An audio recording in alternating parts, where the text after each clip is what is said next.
kenapa Pak Jokowi terpaksa harus mencabut laporan yang di Polda Metro Jaya. Saya berjanji saya akan minggat dari negara yang saya cintai ini, Pak.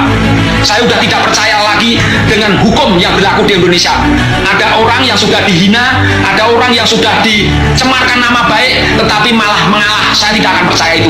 Bapak Jokowi, tolong jangan cabut laporan Bapak yang ada di Polda Metro Jaya. Ini saya kira mengejutkan ini, bahwa proses laporan Joko Widodo ke Polda Metro Jaya tempo hari, dan dinyatakan bahwa laporan Jokowi ke Polda Metro Jaya itu gugur.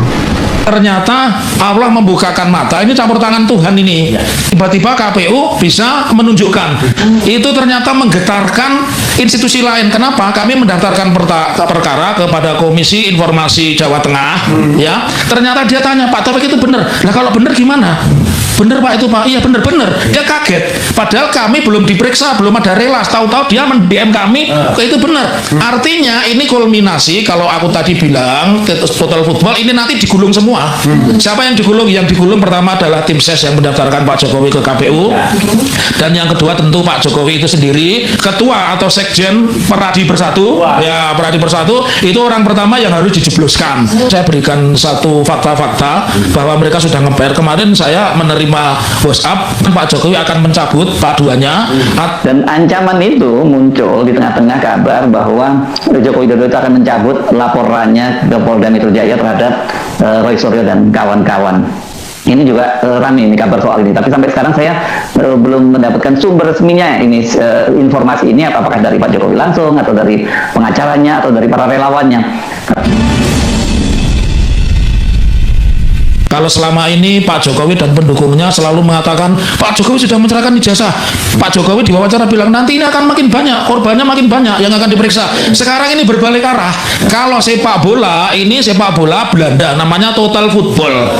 Kenapa? Karena isu utamanya tentang ijazah itu Allah tunjukkan sudah diposting sebelumnya, utamanya oleh Dian Sandi, pengurus Partai Solidaritas Indonesia, itu tanggal 1 April 2025, dan sudah ditonton pada saat itu 7,9 juta. Ternyata Allah membukakan mata, ini campur tangan Tuhan ini. Tiba-tiba KPU bisa menunjukkan. Itu ternyata menggetarkan institusi lain. Kenapa? Kami mendaftarkan perkara kepada Komisi Informasi Jawa Tengah. Ya, ternyata dia tanya, Pak Taufik itu benar. Nah kalau benar gimana? Bener Pak itu Pak, iya bener-bener. Dia kaget, padahal kami belum diperiksa, belum ada relas. Tahu-tahu dia men-DM kami, itu bener. Artinya ini kulminasi, kalau aku tadi bilang total football ini nanti digulung semua. Siapa yang digulung? Yang digulung pertama adalah tim ses yang mendaftarkan Pak Jokowi ke KPU, dan yang kedua tentu Pak Jokowi itu sendiri. Kalau tim ses kita lihat apakah di situ ada Anggit. Anggit ini dulu mantan redaktur pelaksana Solo Pos. Ya, apakah di situ ada Eko Sulistyo, mantan ketua KPUD Kota Surakarta, ya. Apakah di situ ada Pak Iman dan sebagainya? Ya, ini perlu dicek. Mau tidak mau akan menjadi bola salju yang menggelinding. Oke ya, dan ini menurut analisa saya, analisa politis dulu baru nanti bicara analisa hukum. Analisa politis saya ini tentunya kalau fair nanti dengan fakta-fakta ini kemudian menjadi bukti pidana, maka akan kena kepada semua orang. Nah, jadi kita menganalisa pada akhirnya apakah itu rektor UGM, apakah wakil rektor UGM, apakah itu dekan Fakultas Kehutanan UGM, dan terutama itu ketua atau sekjen Peradi Bersatu. Ya, Peradi Bersatu itu orang pertama yang harus dijebloskan. Sama bukan bonus, plusnya satu, plusnya adalah Sylvester Matutina. Jebloskan lagi karena dia dua pidana yang pertama belum selesai, napi, yang kedua pidana baru yang mengatakan 99% Roy Suryo dan kawan-kawan masuk. Lalu yang kedua, karena di situ sudah dipublikasikan dan sumbernya sama, berarti semua orang yang kemarin mengatakan bahwa ini benar, ini asli, dan mengatakan Roy Suryo, Tifa, dan Rismon itu sebagai menyebarkan kabar bohong, merubah data. Saya meyakini hal inilah yang sekarang kita bicara secara dari aspek pidana. Hal inilah yang mendasari kenapa Mabes Polri sejak 25 April ya sampai dengan hari ini tanggal 4 Oktober. Jadi kalau saya menghitung 6 bulan, Mei, Juni, Juli, Agustus, September, Oktober, ternyata tidak berkelanjutan walaupun ditekan oleh Ketua Peradi Bersatu. Dari fakta-fakta ini buat Termul dan siapapun yang bertanya kenapa Risma belum ditangkap, Rismon belum ditangkap, Roy belum ditangkap, Tifa belum ditangkap, ya karena memang tidak, polisi berhitung juga lawan mereka tidak bukan orang yang cemen, ya. Lawan mereka itu benar-benar alumni Bulak Sumur, Universitas Gadjah Mada, ya. Dan yang pasti mereka mendasarkan pada bukti-bukti ilmiah yang bisa dipertanggungjawabkan, antara lain buku ini. Walaupun saya sering bully, wah jualan bukunya nggak laku, yang beli ini pasti orang pinter dan punya duit karena bukunya nggak murah. Kalau buku kamu kan dibagi-bagi gratis, ya. Ini pasti yang beli ini pasti orang punya duit dan pinter. Jadi udah, kalau termul cebong kodok nggak mungkin mampu beli ini, ya kan. Nasi 10.000 mabuk aja dibela-belain sehat kok, ya.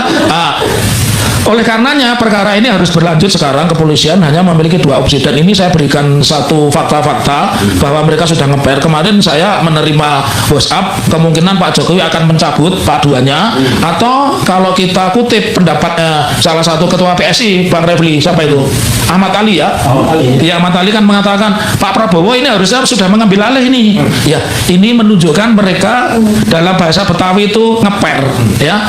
Dalam bahasa Betawi itu ngeper. Kalau bahasa Jawa itu ajur-ajir, ajur-ajir, maju tatu, hancur. Ya. Dan ancaman itu muncul di tengah-tengah kabar bahwa Joko Widodo itu akan mencabut laporannya ke Polda Metro Jaya terhadap Roy Suryo dan kawan-kawan.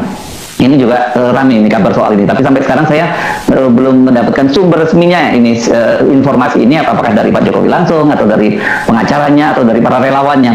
Tapi masuk akal juga kalau mungkin ada kabar semacam itu, karena dengan dengan Roy Suryo memegang kopi ijazah asli yang di KPU, Pak, ini tentu situasinya buat Pak Jokowi ini tidak menguntungkan. Itu kalau dengan asumsi memang ijazahnya itu palsu seperti yang dikatakan oleh Roy Suryo. Roy Suryo kan selalu menyatakan 99,9% selalu menyatakan seperti itu.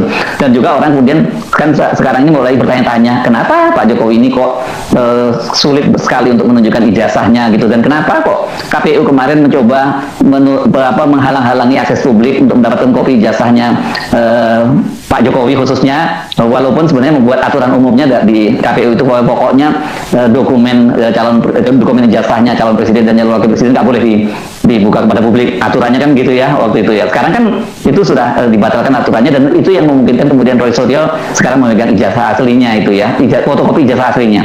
Sebenarnya yang mendapatkan fotokopi ijazah aslinya ini bukan Roy Suryo. Roy itu diajak oleh pengamat kebijakan publik Bonatua Silalahi, yang hari Kamis lalu dia mengambil fotokopi ijazah Jokowi dari KPU setelah dia mengajukan permintaan secara resmi ke